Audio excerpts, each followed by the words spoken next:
Hey guys, this is Sonu Alawat लेकर आ चुका हूं आपके लिए एक और जबरदस्त गवर्नमेंट जॉब अपडेट जो कि डायरेक्टली निकल के आ रहा है इंडियन पोस्ट जीडीएस रिक्रूटमेंट 2023 की तरफ से। दोस्तों, इंडियन पोस्ट जो कि ministry of communication department of post government of India के अंडर आता है, इसके अंदर जीडीएस ग्रामीण डाक सेवक के अंडर ब्रांच पोस्ट मास्टर और असिस्टेंट ब्रांच पोस्ट मास्टर की पोस्ट के ऊपर जबरदस्त वैकेंसी आ चुकी है।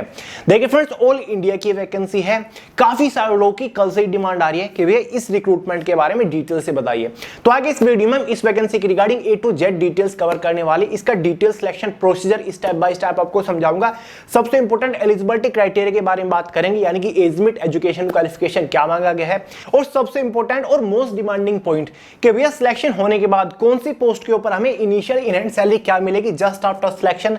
इन पोस्ट के ऊपर सिलेक्शन होने के बाद काम क्या करना पड़ेगा, वर्कलोड क्या रहता है, जॉब प्रोफाइल क्या रहती है, जॉब लोकेशन क्या रहती है, ये सारी चीजें आपकी कवर करने वाला हूं। और काफी सारे लोगों ने पूछा कि भैया प्रीवियस ईयर की कट ऑफ के बारे में बताइए कि कितनी मार्क्स के ऊपर हमारा फाइनल सिलेक्शन हो जाता है, तो ये वाला डाउट भी आपका क्लियर करूंगा। तो फ्रेंड्स, अगर आप इस वैकेंसी को लेकर थोड़े से भी इंटरेस्टेड हैं तो वीडियो का आखिर तक जरूर देखिएगा। आज आपके सभी डाउट्स क्लियर होने वाले हैं इस रिक्रूटमेंट के रिगार्डिंग। तो चलिए फटाफट शुरू करते हैं। तो जैसे कि आपको स्टार्टिंग में बताया, वैकेंसी निकले इंडियन पोस्ट जीडीएस की, जिसमें हमारी दो डिफरेंट पोस्ट है। एक तो हमारी ब्रांच पोस्ट मास्टर की है, एक हमारी असिस्टेंट ब्रांच पोस्ट मास्टर की है। दोनों पोस्ट को कंबाइन करें तो ऑल ओवर इंडिया के अंदर टोटल नंबर ऑफ वैकेंसी 12,828 निकली है। ये वैकेंसी हमारी स्टेट वाइज मतलब सर्किल वाइज डिस्ट्रीब्यूट की गई है। जैसे कि स्क्रीन के ऊपर आपको दिख रहा होगा, तो आप इस पीडीएफ का स्क्रीनशॉट भी ले सकते हैं और फॉर्म अप्लाई करने से पहले अच्छे से चेक कर लीजिएगा कि आप जिस सर्किल से फॉर्म अप्लाई कर रहे हो उस सर्किल से आपकी कैटेगरी से कितनी वैकेंसीज यहां पर अवेलेबल हैं। और हां दोस्तों, फॉर्म अप्लाई करने से पहले आप ये भी चेक कर सकते हैं कि कौन से सर्किल मतलब किस स्टेट से किस किस डिवीजन में कितनी वैकेंसीज निकली हुई है। जब आप इसके ऑफिशियल वेबसाइट के ऊपर जाओगे तो आपको सामने सभी सर्किल दिख जाएंगे, मतलब सभी स्टेट दिख जाएंगे। जिस भी स्टेट से आप फॉर्म अप्लाई करना चाहते हो उसी के ऊपर आपको क्लिक करना है। जैसे कि मैंने उत्तर प्रदेश के ऊपर क्लिक कर दिया। अब इसके नीचे एक ऑप्शन आएगा जहां पर आपको डिवीजन सिलेक्ट करनी है। ठीक है, आप जिस डिवीजन से फॉर्म अप्लाई करना चाहते हैं, बहुत सारी डिवीजन आ रही है, तो नीचे डिवीजन सिलेक्ट करके यहां पर आप व्यू पोस्ट के ऊपर कर दीजिएगा। तो यहां पर आपको दिख जाएंगे कि कौन कौन से पोस्ट ऑफिस पर मतलब कौन कौन से डिवीजन में कितनी वैकेंसीज हैं और उसका पिन कोड कहां है और इसकी एग्जैक्ट लोकेशन क्या है। क्योंकि जिस भी सर्किल के जिस डिवीजन से आप फॉर्म अप्लाई कर रहे होंगे, फाइनल आपकी जॉब लोकेशन, पोस्टिंग लोकेशन वहीं पर रहने वाली है।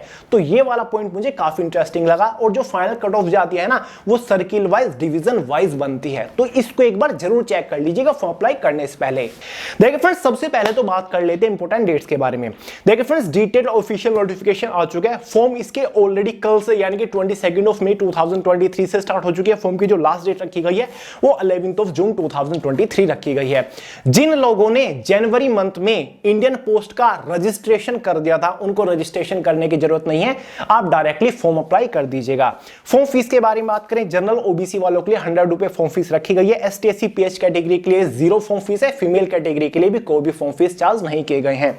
फाइनली बात करते हैं एलिजिबिलिटी क्राइटेरिया के बारे में। सबसे पहले एज लिमिट को डिस्कस करते हैं, उसके बाद एजुकेशन क्वालिफिकेशन के बारे में बात करेंगे। एज लिमिट दोस्तों, जनरल वालों के लिए मिनिमम 18 ईयर है, मैक्सिमम 40 ईयर रखी गई है। जो आपकी एज कैलकुलेट होगी वो एज ऑन 11 जून 2023 तक होने वाली है।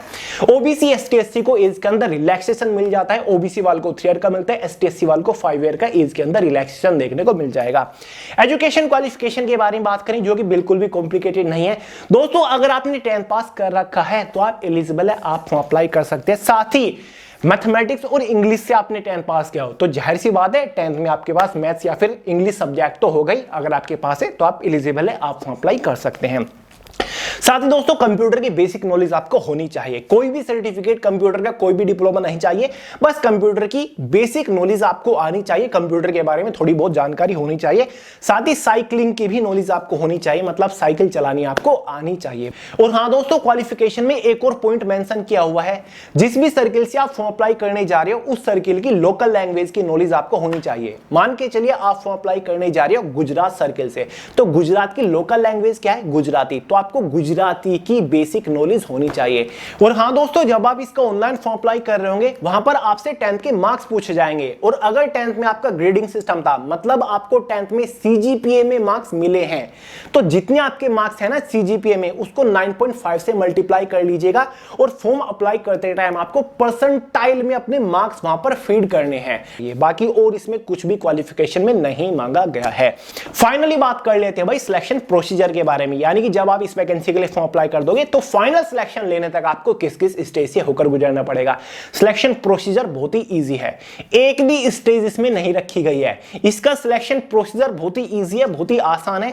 इसमें आपका एग्जाम कंडक्ट नहीं कराया जाता, इसमें आपका कोई भी स्किल टेस्ट कंडक्ट नहीं कराया जाता, केवल एक मेरिट बनती है state wise, circle wise, category wise, जिसके बेसिस पर आपको फाइनली सिलेक्शन मिल जाता है। देखिए फ्रेंड्स, 10th के मार्क्स के बेसिस पर आपके कट ऑफ बनेगी, एक मेरिट बनेगी। पोस्ट वाइज बनती है, सर्किल वाइज मतलब स्टेट वाइज बनती है, कैटेगरी वाइज बनती है, जनरल, ओबीसी, एसटी, एससी की अलग अलग।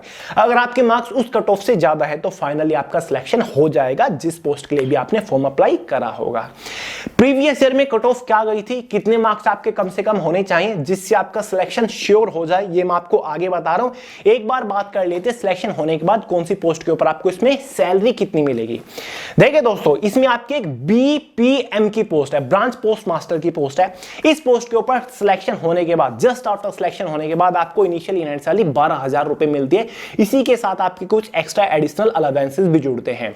फाइनल सैलरी इसी पोस्ट के ऊपर 29,380 होती है, क्योंकि दोस्तों आप काम करते रहोगे, सैलरी आपकी इंक्रीज होती चली जाएगी।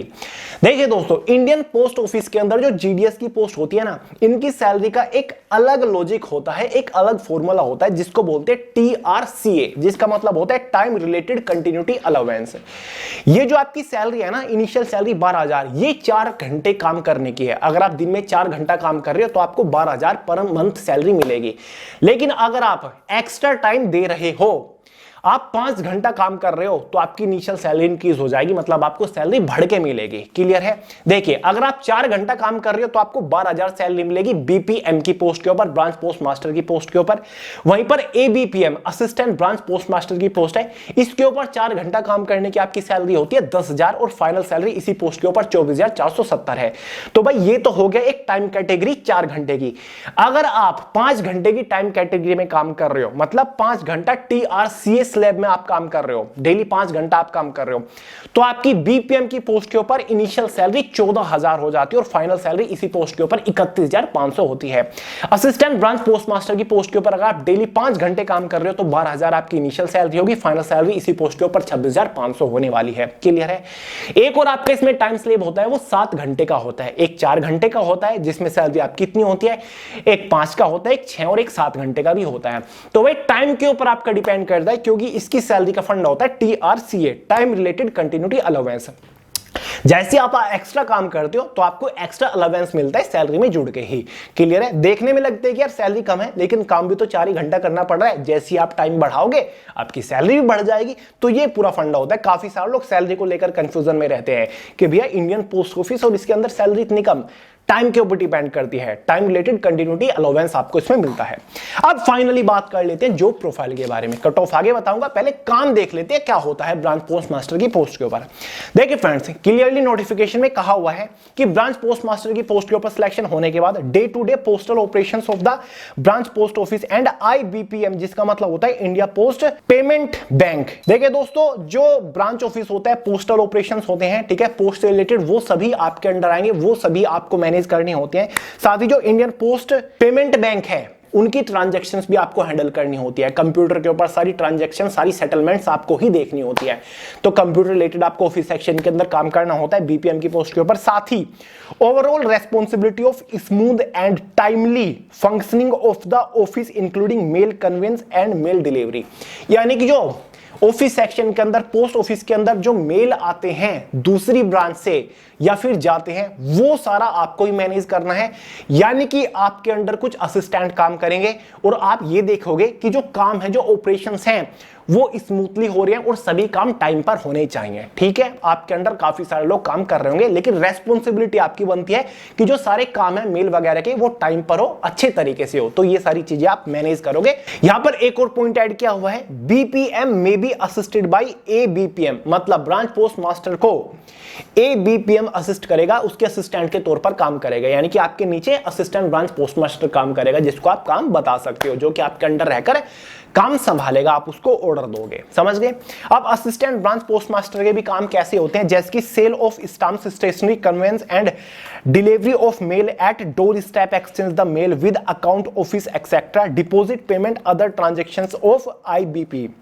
देखिए दोस्तों, असिस्टेंट ब्रांच पोस्ट मास्टर का काम होता है ऑफिस सेक्शन के अंदर जो स्टाम्प्स होते हैं ना, उनको सेल करना, स्टेशनरी जो होती है पोस्ट से रिलेटेड वो आप उनको सेल करना होता है, साथ ही मेल वगैरह जो डिलीवरी होती है उसको अच्छे तरीके से कराना, वो आपके अंडर आएगा असिस्टेंट ब्रांच पोस्ट मास्टर के अंडर। ठीक है, जो डाकिया होते हैं ना, पोस्टमैन होते हैं, उनको भी आप हैंडल करते हो, वो आपके अंडर काम करते हैं कि जो सारी पोस्ट वगैरह हैं वो अच्छे तरीके से डिलीवर हो जाए। बाकी जो इंडियन पोस्ट पेमेंट बैंक है ना, उसकी ट्रांजेक्शन के ऊपर भी काम आप करते हो, सारे अकाउंट्स आप ही देखते हो, साथ ही सारी जो ट्रांजेक्शन है वो आप हैंडल करते हो in order of branch post master, यानी कि उसके ऑर्डर पर।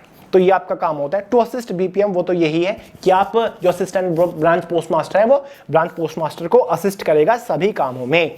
बाकी जो अदर डिपार्टमेंट है जो कि पोस्ट ऑफिस के साथ मिलकर काम करते हैं, उनके साथ भी आप कोऑर्डिनेट करते हो। एक और पॉइंट है, marketing and promotions of product and services being provided by the department and operating various services in the customer service centre of department. यानी कि जो पोस्ट ऑफिस से रिलेटेड कुछ भी स्कीम है या फिर सर्विस प्रोवाइड कराई जा रही है, उसको प्रमोट भी करने का आपका ही काम होगा। साथ ही जो स्कीम है उनको फाइनली इंप्लीमेंट करने का काम भी होगा आपके सर्विल, आपके डिवीजन के अंदर। समझ गए? पॉइंट नंबर 4 है, any other work assisted by superior like IPO. जो आपके बड़े ऑफिसर हैं, स्टाफ है, वो जो आपको काम देंगे, असाइन करेंगे, वो भी आपको काम करना होता है। तो ये आपके 4-5 वर्क हैं जो कि इजी से आपको मोस्टली आपको ऑफिस सेक्शन के अंदर रहकर काम करना होता है बीपीएम को। तो जॉब लोकेशन आपकी ऑल ओवर इंडिया के अंदर रहेगी, स्पेशली जिस स्टेट से आप फॉर्म अप्लाई कर रहे हो, जिस सर्किल से आप फॉर्म अप्लाई कर रहे हो, उसी स्टेट के अंदर, उसी सर्किल के अंदर आपकी जॉब लोकेशन रहेगी।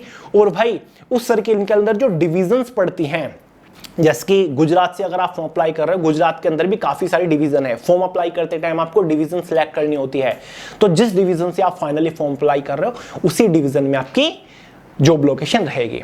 अब फाइनली बात कर लेते हैं मेरिट लिस्ट के बारे में कि मेरिट कैसे बनती है, कट ऑफ कितनी जाती है। देखिए दोस्तों, इतना तो आपको पता होगा, बहुत सारे लोग, लाखों की संख्या में फॉर्म अप्लाई होता है, ऑल इंडिया की वैकेंसी है, तो कट ऑफ जाहिर सी बात है बहुत ही हाई जाएगी। जैसे कि बहुत सारे सर्किल हैं, मैं एक सर्किल खोल लेता हूं, आपके सामने एक पीडीएफ लगा हुआ है, ये प्रीवियस ईयर की उत्तर प्रदेश सर्किल की कट ऑफ है। अब आप ही देख लीजिए, कैटेगरी वाइज, डिवीजन वाइज ये कट ऑफ है। अब देखिए दोस्तों, जो जनवरी 2023 के अंदर वैकेंसी निकली थी, उत्तर प्रदेश सर्किल की कट ऑफ है, आपके सामने डिवीजन वाइज कट ऑफ आ रही है, कैटेगरी वाइज कट ऑफ आ रही है। अब आप देख लीजिए ऑफिस वाइज कट ऑफ है। जैसे कि पहले आप देख रहे हो, आगरा डिवीजन से कितनी कट ऑफ गई थी ईडब्ल्यूएस कैटेगरी की, परसेंटेज यहां पर लिखी हुई है 99, यानी कि 99 मार्क्स जिसके हैं, परसेंटेज है, उसको फाइनली सिलेक्शन मिला। नीचे आगरा डिवीजन में ही जनरल कैटेगरी से अगर आप कट ऑफ देखेंगे, 100 मार्क्स गई थी, 100 आउट ऑफ 100 परसेंटेज।